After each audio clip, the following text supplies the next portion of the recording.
Okay. It's really a wonderful opportunity, as I said, to be able to say something and share something about Rinpoche and his work over these past 50 years. And I'm going to start with a little bit of information about his background also. There's a lot to cover, and I'm sure that at the end of the presentation, some of the people who've been involved in different parts of the projects, the different projects he's done over the years, are going to say to me, well, why didn't you say more about this? And the reason, my excuse in the beginning is that there's just so much that he's done. So we'll cover as much as we can, or at least try to give a little bit of a suggestion of some of the work that he's done. There's a tradition when you read lives of the great teachers, the great masters, sometimes you will see in them a statement that says, if you had only known about the books that he wrote, you would have thought that he spent his whole life writing books. But if you had known about the temples that he built, you would have thought that he spent his whole life writing books. His whole life building temples. Or if you knew about the teachings that he offered, you would think he'd spent his whole life offering teachings. Well, that's how it is with Rinpoche. He has done enough for 10 people. And it's really quite remarkable what he's been able to accomplish. So that's what I want to be able to present today, and let's get started.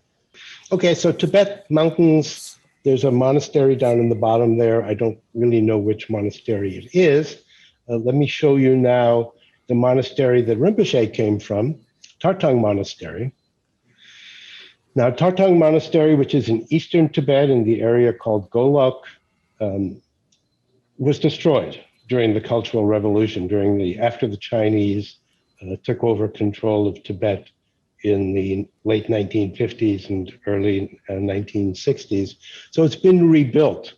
And because I probably won't have a chance to say anything about it later, I'll just mention that the rebuilding was sponsored by Rinpoche and was coordinated by Rinpoche. So that's just one of the things that he's done to support the Dharma in Tibet and to help restore his monastery, which is now an active, flourishing monastery with hundreds of monks active there. Tibet in general was a land where everywhere you went, you saw signs of the Dharma. This is just again, it's at a monastery, but you see this row of stupas, these monuments to the Buddha's enlightenment and reliquaries. And everywhere you went, you saw prayer wheels, stupas, prayer flags, and everywhere here and there in the environment, you also saw monasteries. And so it was the land of the Dharma. It was a land where the teachings really shaped everything. That began to change. And that did change. It changed actually very dramatically after 1951, when Rinpoche, when the people in Tibet, sorry, I'm being distracted by some noise over on the side. That began to change in 1951 when the Chinese began to exert their influence in Tibet. And then in 1959, they entered Tibet and really took it over. And that's when the Dalai Lama had to flee.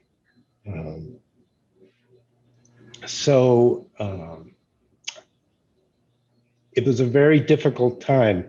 Tens of thousands of Tibetans, maybe 80,000, maybe 100,000 Tibetans in all fled. And so let me move on. This is a very early picture from that time. It was taken in 1962, I believe. So it was still at a time when the Tibetans were escaping in any way they could. And this is a picture of Tibetans just arriving after, in most cases, very, very difficult passage taking weeks or months, carrying what they could on their backs. They were very dedicated to their traditions, so often they carried books or statues, even though they might not have had enough food, it was important to them to bring their tradition with them.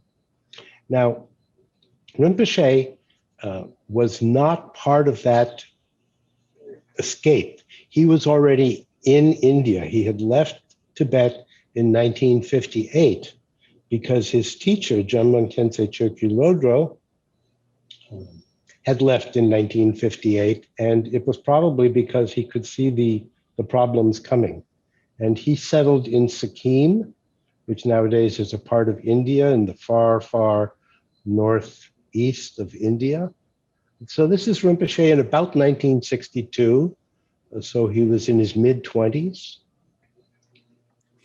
And starting to think about what he could do for his culture. What could he do in this new land? Because people didn't know. Sometimes they assumed that they'd be able to go back to Tibet eventually, but there was also the possibility that they would just have to start over again. So Rinpoche did that, and I'm going to skip a lot of space here. He spent 10 years in India, but he eventually decided that he was going to come to the West, and specifically to come to the United States. And in 1968, he left India and went to the United States.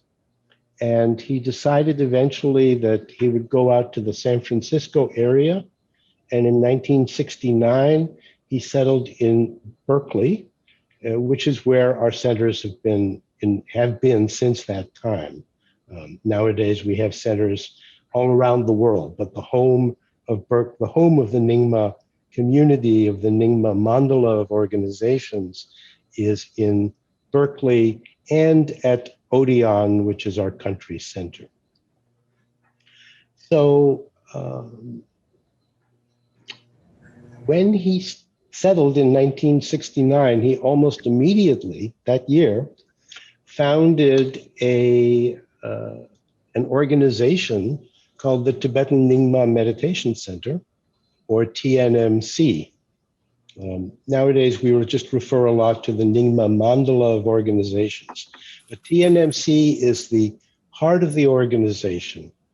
As it says here, it's the religious and administrative center of the Nyingma Mandala.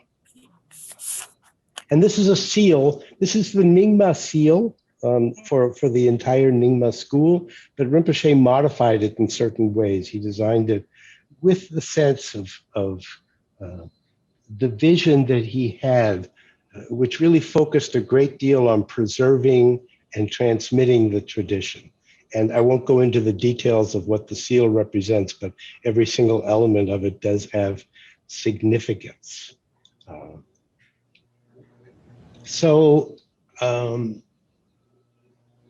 Let's see.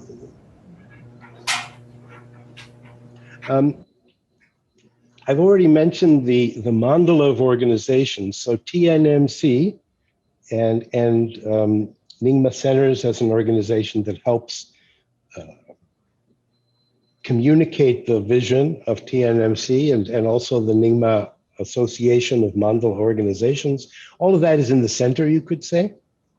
And then around it, in the form of a mandala, we have these key elements that Rinpoche has created and started creating from the very beginning. And so I'm going to use this mandala structure roughly to present what he's accomplished. So we'll start with the work of the Tibetan Aid Project, which is in the south of the mandala. So let me go back up. As soon as Rinpoche arrived, he started reaching back out to the Tibetans who were in exile in India. At that time, there was no way to connect with the Tibetans under Chinese control, but there were many, many refugees, and they were very poor, very much in need of help. So he created a pen friend program where Westerners would write directly mostly to lamas and monks, And these are lamas and monks who sent in their pictures and information, and then a pen friend would start writing them and would send monthly contributions. And the contributions were very small, $10 a month typically, but that was a lot for people in India, and it really helped many people, including some important teachers, helped them survive. And Rinpoche coordinated all of that. Most of the communication from the Tibetan refugees was in Tibetan, so he translated all of that. He worked with people on all of that. It was one of the really early projects. This is the picture you just saw. Actually, let me go back for a moment. The young girl holding the poster at the top, I believe, is Wamo, one of Rinpoche's 3 daughters. I don't know who this little girl is that Rinpoche is holding in his lap, but that's Rinpoche over there. And we made posters and distributed them. It was a very successful program for many years and had a big impact on the Tibetan refugee community. Now, if you jump forward 40 or 50 years, this is the Tibetan Aid Project today. This is a major fundraising event that the Tibetan Aid Project holds every year, not this year, of course, in one of the one of the really elegant hotels in San Francisco. It's a dinner, and it's a fundraising activity, and the Tibetan Aid Project continues to be very active in raising funds. Nowadays, those funds mostly go to support the projects that Rinpoche has for the distribution of texts to the refugee communities or to the Tibetans in India, and also nowadays into Tibet. So I'm not going to say more about the Tibetan Aid Project. Of course, I could spend a whole hour and more talking about that, but we'll just have to move on. So I'm going to go next to the Ningma Institute in the north of the mandala.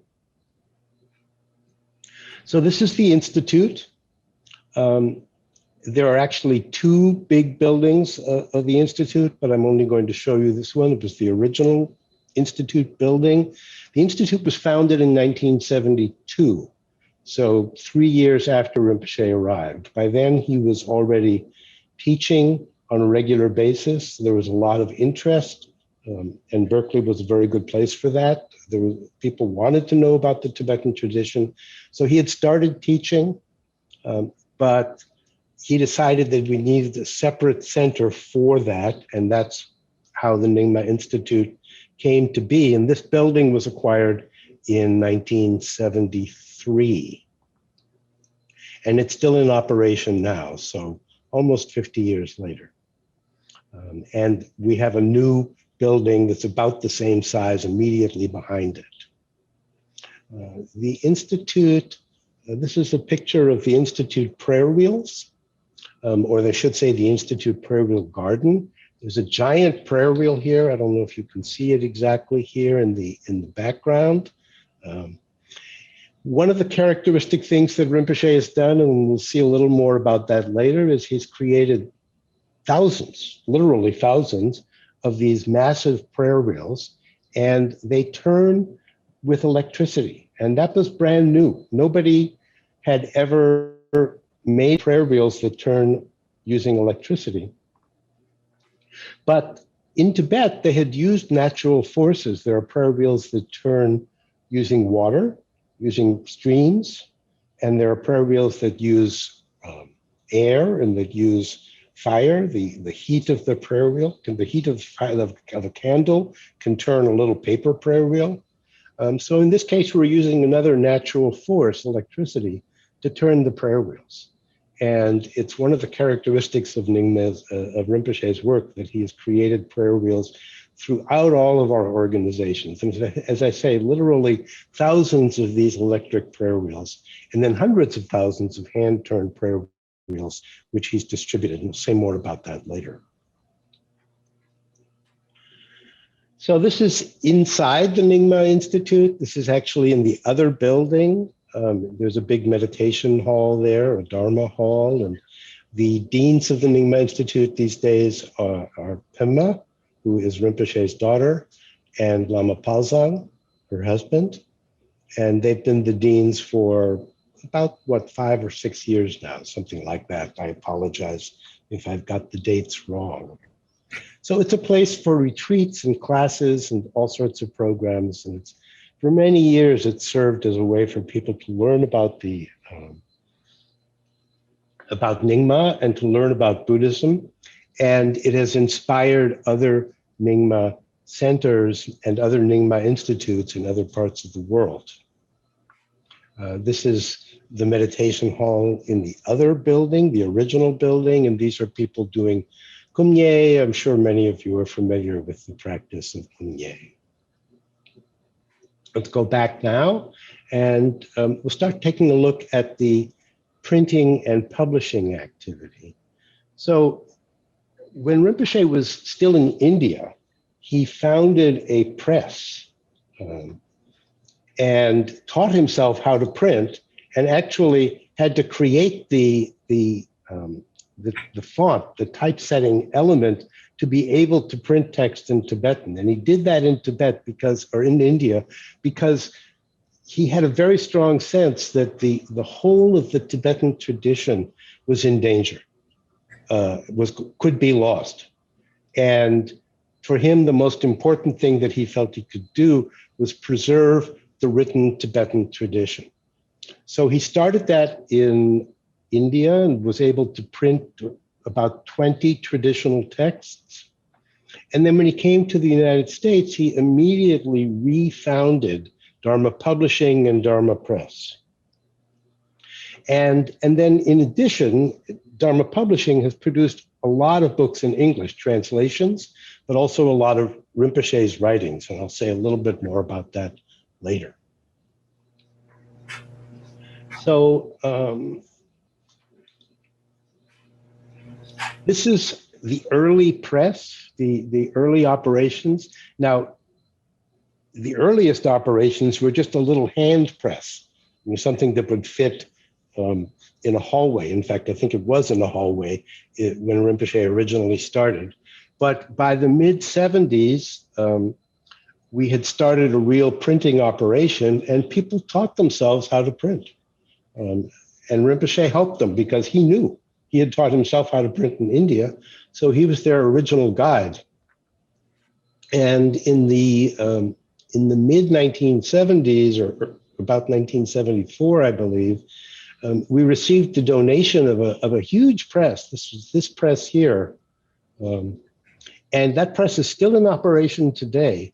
It's a 65-inch press, which just means it's very, very big. It can print very big things. Today, we use it to print the text for prayer wheels. Nobody knew how to operate it. Nobody had any idea how to operate it. But Rinpoche was very happy to have it. He rented space for it. And gradually, people began to learn. And eventually, they found someone who could help them learn. And so we just started to develop this entire press operation to be able to produce texts in Tibetan and texts in English. So this was the press as it looked in the, I would guess, in the late 1970s. This is not the same building. This is the press as it exists today. It's located at Ratnaling, which is a center that we've founded. I'll say more about that later. And this is a very modern press. We've got 5 different presses, actually. And then this machine that you're looking at here is called a collator. And these are Tibetan texts in the traditional Tibetan style, which are these long, skinny texts, which is based actually on the way the texts were written in India on palm leaves. So the Tibetans copied that basic shape. Nowadays, we do a lot of our Tibetan texts in a more Western format as well. So this collator makes life a lot simpler. The whole press is mechanized in a lot of ways, but of course it still requires the work of volunteers. And I should mention, as most of you know, that almost all of the work that we do in the Nyingma Mandala is done by volunteers, people who come because they want to help, because they want to learn about Tibetan Buddhism, because they've been attracted by Rinpoche's books, because they want to see what it's like to live in a Buddhist community. So everybody you see in this picture is a volunteer. So let's go on. So this is kind of a very quick overview, because we don't have time for more, of what Dharma Publishing and Dharma Press have been able to accomplish. In 1978, Rinpoche, now that he had trained people, he started production on an edition of the entire Tibetan Buddhist canon, all of the texts that are accepted by all the schools in Tibetan Buddhism. It's more than 5,000 texts. And as it says here, in 120 Western-style volumes. And then after that project was done, and the volumes are the ones that you see here. You'll see one in close-up in just a little bit. But after these volumes were finished, he went on and a few years later started producing texts that were particular to the Nyingma tradition. It's another collection called Great Treasures of Ancient Teachings. The books look the same on the outside, but it's a much bigger collection. These are huge collections, 627 volumes, and we keep adding volumes to the Great Treasures. So in all, it's more than 800 volumes like this, 108 copies of each one.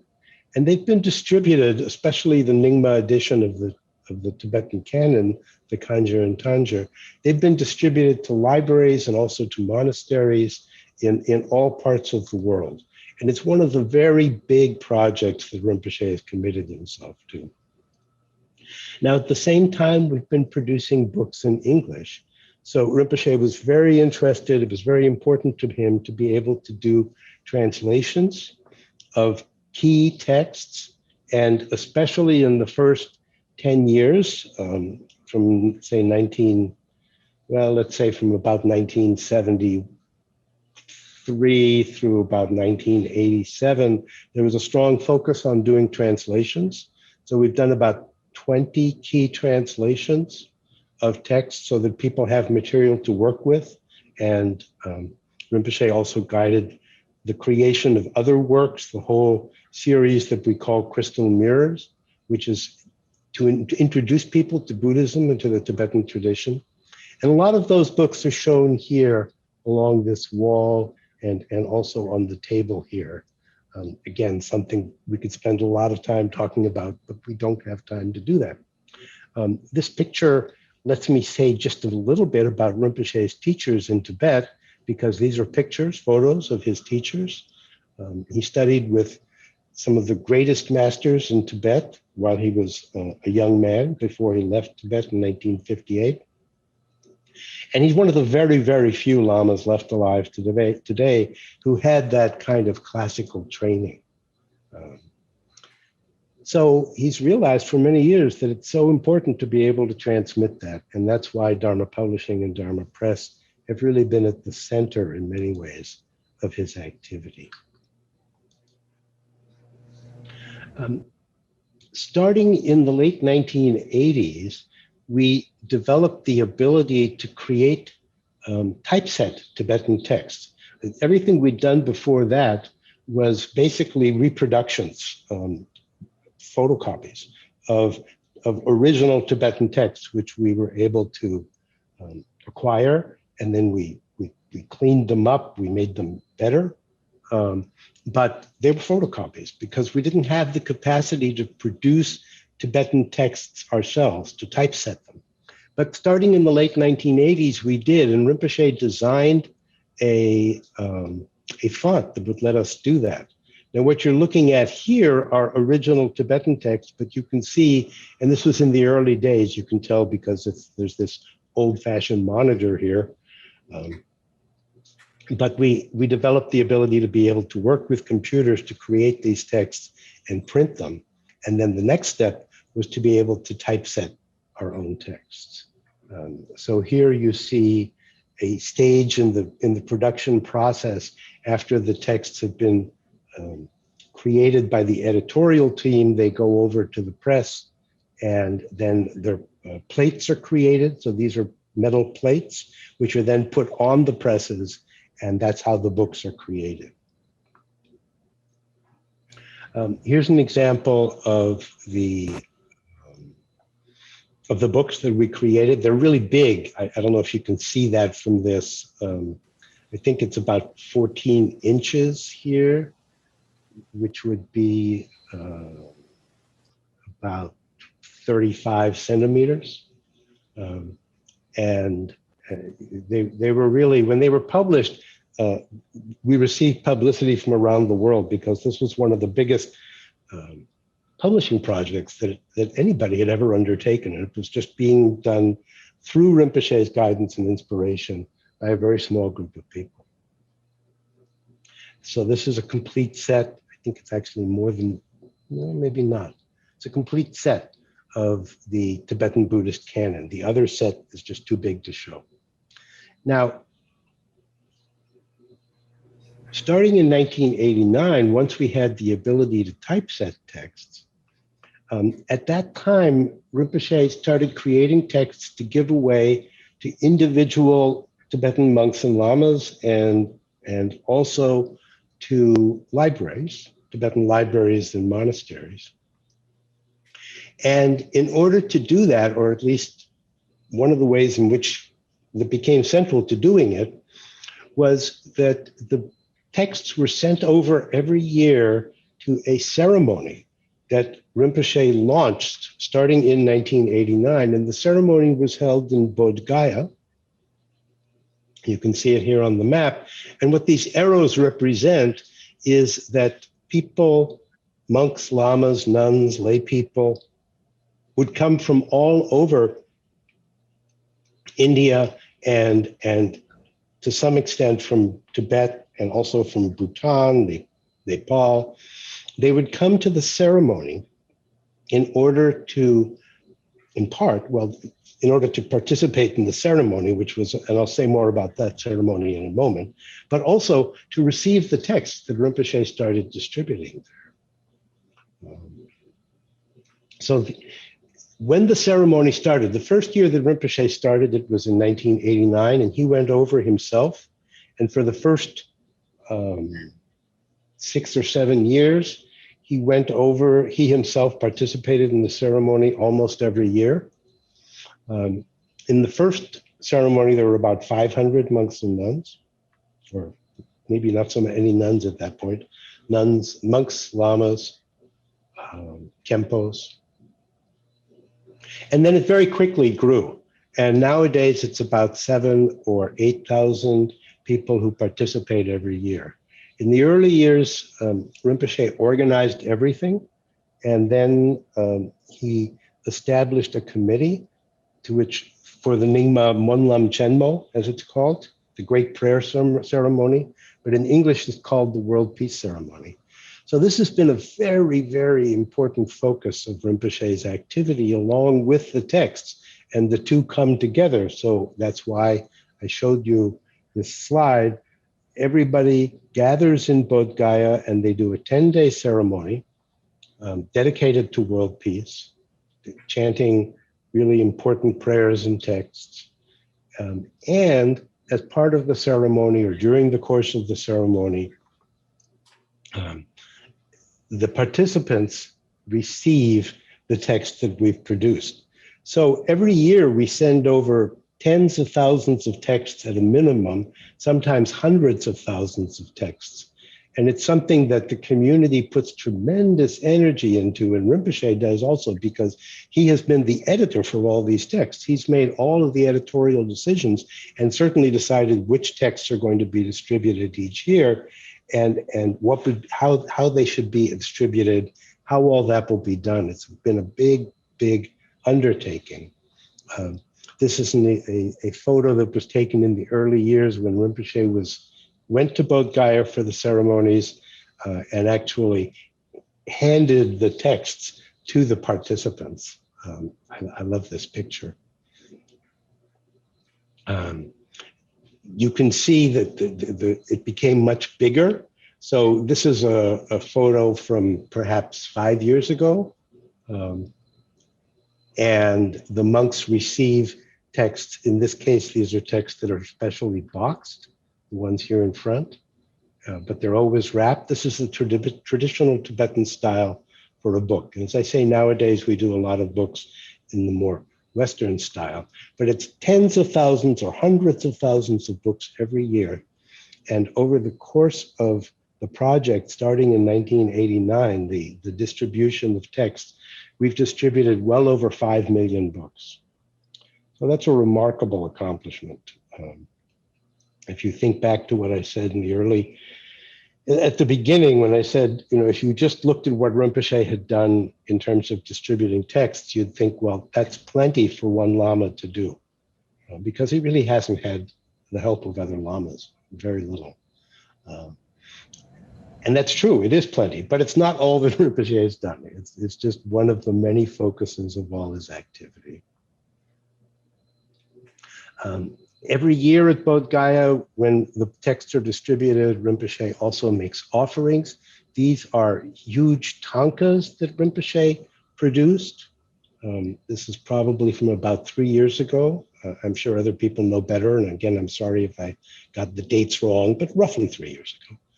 These huge tankas that people, seamstresses or seamsters, people who sew at Odeon, have spent all year making these tankas. There were 4 of them. This is the tanka showing, of course, Padmasambhava. And then these are banners that contain text and also other sacred images that Rinpoche has made. So every year, incredible offerings to the Mahabodhi Temple. This is the temple that was created to show what Rinpoche, to show or to mark the place where the Buddha was enlightened. The stupa here at the top is the symbolic representation of that. We've been able to participate or contribute to putting new gold leaf on the spire, the very top of the stupa here. And we've made many, many offerings to Mahabodhi, to where the site where the Buddha was offered, where it was enlightened, and also to other centers. These are statues that Rinpoche distributed to the Mahabodhi Temple. We, starting in the mid-'80s or so, we created a foundry at Odeon, our country center. So it was a foundry for making bronze statues, and we invited in experts to help us learn how to do it. But then this became one of the activities of our community, was creating these bronze statues.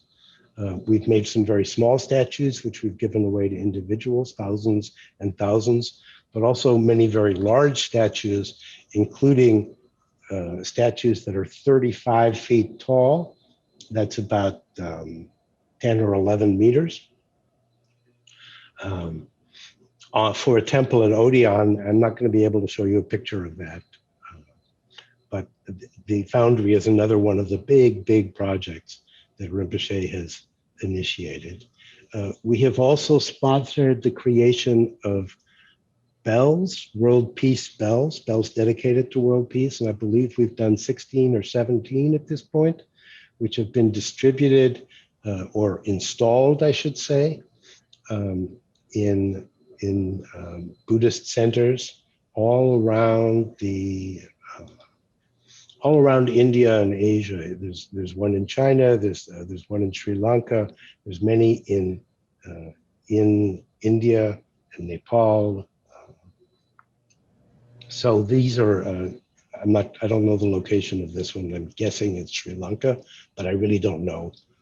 Again, I apologize if I've got it wrong.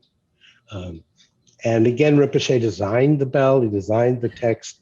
It's the bells are. We do not do the bells. This is a very specialized art form, really, to create bells, and they're cast in Germany, and our German center has a lot to do with that. So they've been very.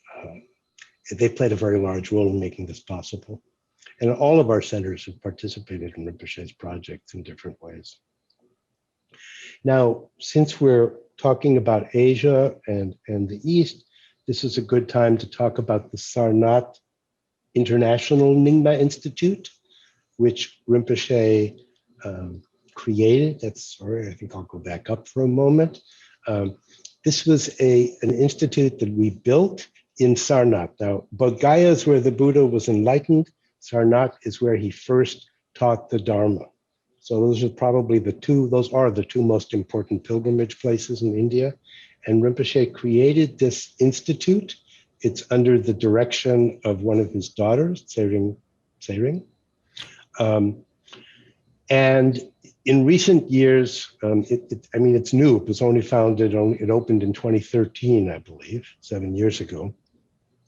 And it's become the site for another peace ceremony, the Tibet peace ceremony, that's dedicated more to the Tibetan Sangha and the Tibetan community. People gather for prayers there every year.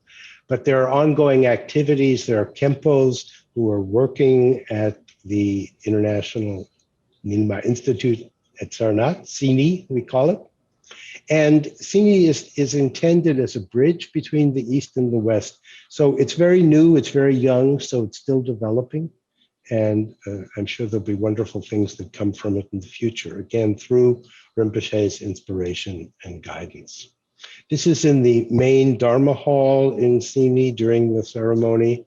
The Dharma hall is beautifully painted. We had a well-known muralist who came and did murals based on the life of the Buddha. It's a beautiful place to be. We have documented a lot of these events, and perhaps you'll have a chance to see some of the films that have been made. This film in particular, called The Great Transmission, is really the story of how the Tibetan community, the Tibetan Dharma heritage preserved the teachings, and how Rinpoche took up that whole lineage, because Tibet played an incredibly important role, because in the 12th century, at the end of the 12th century, invaders entered India, and really at that point, Buddhism in Tibet, in India, was pretty much destroyed. But by then it had been transmitted completely to Tibet. So there are other important traditions. There's a tradition in Southeast Asia. There's the Chinese and Japanese and Korean traditions. But in terms of the written heritage, Tibet played this vital role in preserving that heritage, so it was not lost to humanity. And Rinpoche has continued with that heritage of preserving the tradition. It's a project that's so dear to his heart. And this is a film crew, just to give you an idea. We have our own documentation operation called the Guna Foundation. And they've produced these films, and another one, I just don't have time to go into all of that. Now, we have also sponsored a different ceremony, also held at Bodh Gaya each year initially, for the Theravadan Sangha, the Theravadan monastic community. And this is the community that is active in Southeast Asia, Thailand, Sri Lanka, Cambodia, Laos, parts of Vietnam. A very vigorous, active community. And Rinpoche decided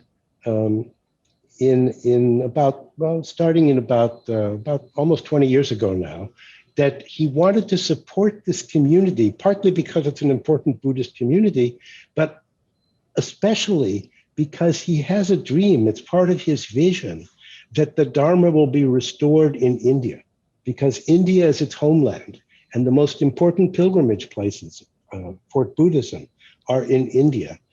And his deeply felt sense is that if we can restore the Dharma as an active, strong, living tradition in India, that will guarantee its survival for a long time to come. And he felt that the Tibetans were not the right people to restore the Dharma in India.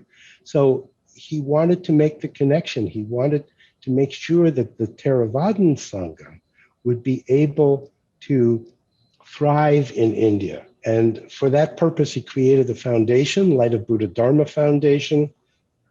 It's run by another of his daughters, Wamo, whom you see here. And if you remember at the very beginning, I showed you that picture of the Tibetan Aid Project poster and a little girl holding it. That was Wamo. So here we are a good many years later, and now she's in charge, responsible for this project of really helping restore the Dharma to India through the Theravadan community. So for many years now, we have sponsored ceremonies at Bodh Gaya, and the Light of Buddha Dharma Foundation does other activities to help train monks in India, because it's not a well-established tradition in India, but we're doing our best to make sure that it does develop. And as part of that activity, the ceremonies for the Theravadan community have expanded to other places. I think they're now held, again, not this past year, but they're now held in 12 different locations around the world, including Berkeley.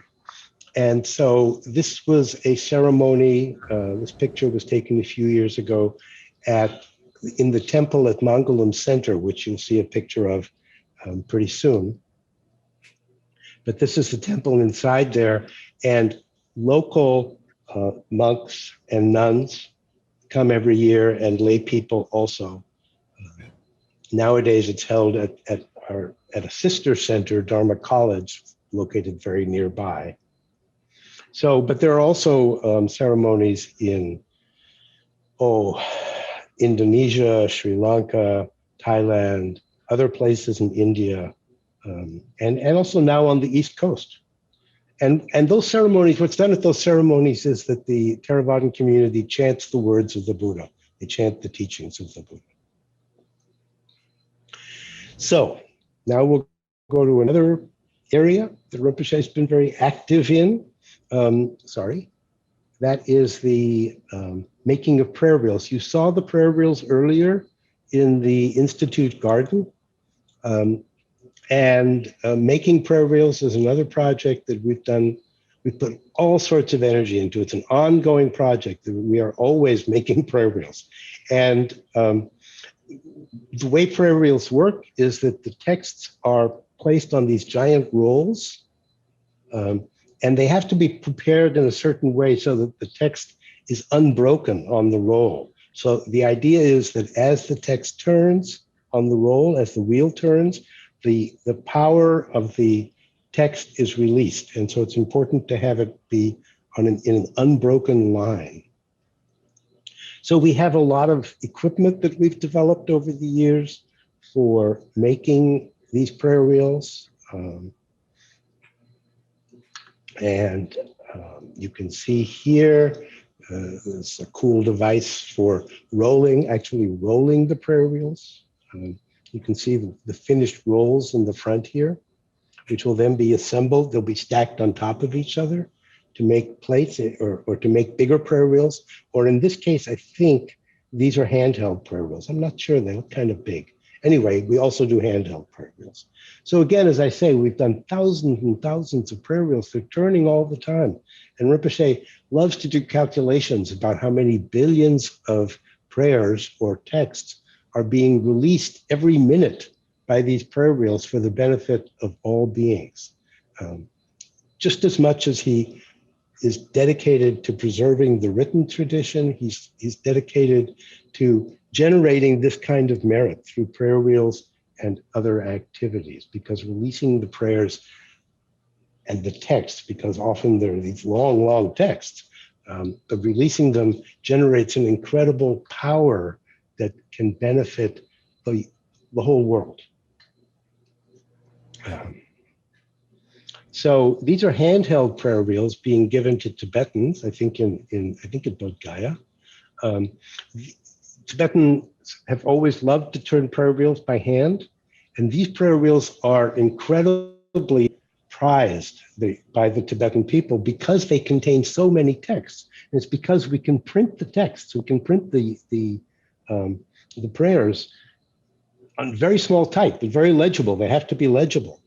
And so we can fit an incredible amount of text. I think the whole conjure, yes, the whole conjure, that is the actual teachings of the Buddha, can be fit into one of these prayer wheels and more. So they love these, and we've given away over, I think, about 160 or 70,000 individual prayer wheels to Tibetans. We also do prayer flags.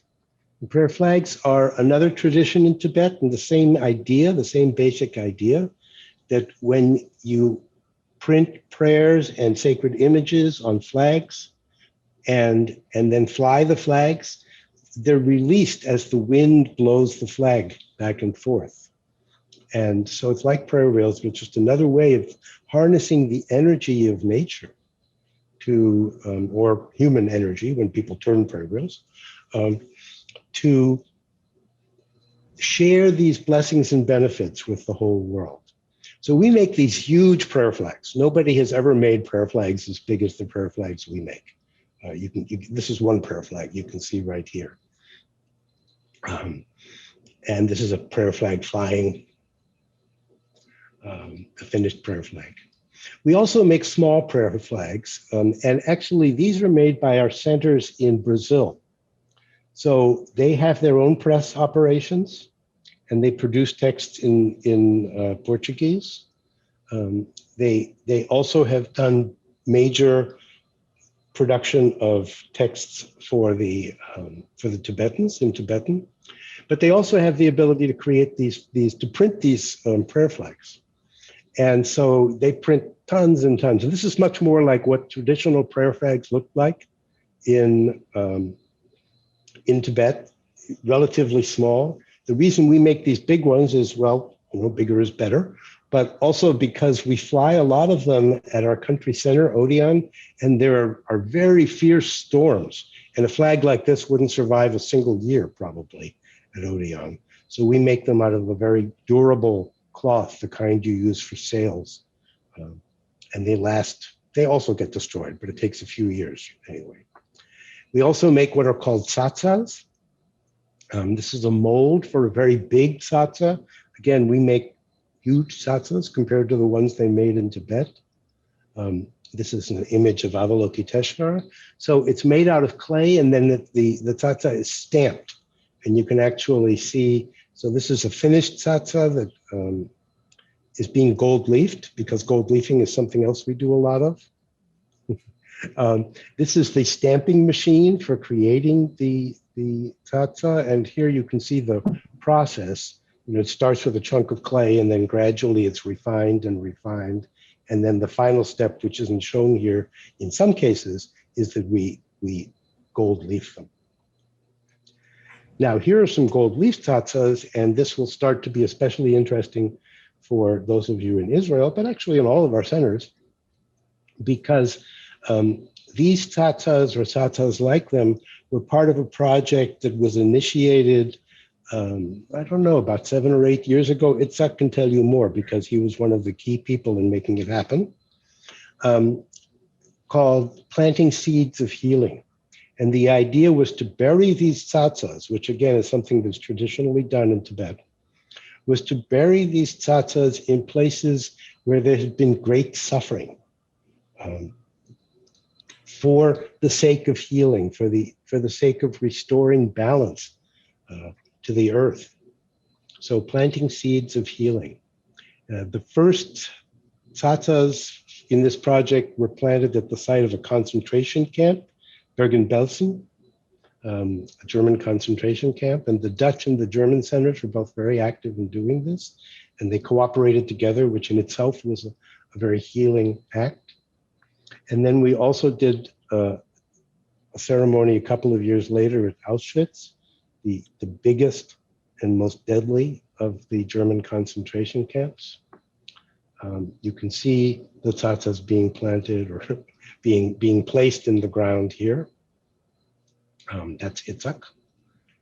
And here, they're being buried in Israel. There was a whole project to plant or bury these seeds of healing, these tsatsas, all around Israel. I was fortunate to be able to participate in that at one point. And I remember when I was there and I asked Itzhak something about, how did you decide where to put them? He said, well, in Israel, you can bury them anywhere because every square foot, every single square meter in Israel has been a site of great suffering.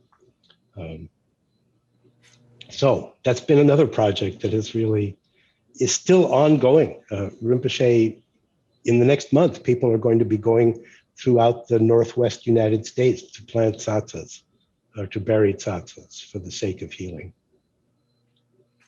So we've now covered everything. We haven't really covered it, but I've said something about all of these centers except Odeon and Ratnaling. This is Ratnaling. This is a view of the meditation hall from the outside. I don't have time to show you very much about Ratnaling, but it's a very beautiful center and it's a place where people can come on retreat. And we are increasingly developing it as a place for the Nyingma community to be able to gather and hold retreats and programs of different kinds. We acquired the land for Ratnaling in 2004. And by about 2010, it was fairly well developed. Big project. By 2010, I'm going to make a detour for a moment. We had also acquired a couple of properties in downtown Berkeley. So this is Mangalam Center. You saw the interior of it. The focus of Mangalam Center is research and connecting with the academic community that studies Buddhism in order to really find the right language and the right way of presenting the teachings for the West. And down at the other end of the block here is Dharma College, which focuses on Rinpoche's teachings and presenting those, and has a beautiful, beautiful Dharma hall inside it also. This small building in between is not currently being used. It was the site for the Tibetan Aid Project and a Dharma publishing bookstore and other projects, but we plan on developing it for housing. This is an example of, this is a class being taught at Dharma College. And so I only have a couple of minutes left, but I'll try to go through this fairly quickly. I haven't said anything about Odeon yet. I haven't forgotten. We'll get to it at the very end. I already mentioned the Light of Buddha Dharma Foundation for the Southeast Asian Buddhism, but there are 3 light foundations that are focused on Tibet. And they have done a great deal to restore or to help preserve or to support the teachings within Tibet, where the teachings are always under pressure. The Chinese government is always applying pressure, and it's a little difficult to work there because the government scrutinizes what goes on so closely. But the Light Foundations have sponsored ceremonies, have built prayer wheels, have helped restore monasteries, a lot of different activities, and in recent years have been able to start distributing the texts that we print. We've been able to print them in China and then distribute them, including the entire teachings of the Buddha, the teachings of Longchenpa, one of the great Nyingma masters, many other masters. And this is an example of a monastery. We've been able to completely restore certain monasteries that had been abandoned and create schools. Rinpoche has been very, very intent on that, especially, in many cases, but especially places where he himself studied or where his Dharma brothers from Tibet had created something and he wants to be able to restore it. Now, Odeon, I promised Odeon. I can't say very much, or I'm not going to show you very much about Odeon. It's an incredible place. But Rinpoche doesn't really like to publicize it very much. So I'm coming right up against the edge of what's possible. This is the central mandala of Odeon. As you can see, it's built in the shape of a mandala, the central temple. There are other temples. Vajra Temple is up here to the west, Chintamani to the south. And then I'm going to end with one more photo from Odeon, which is the Enlightenment Stupa.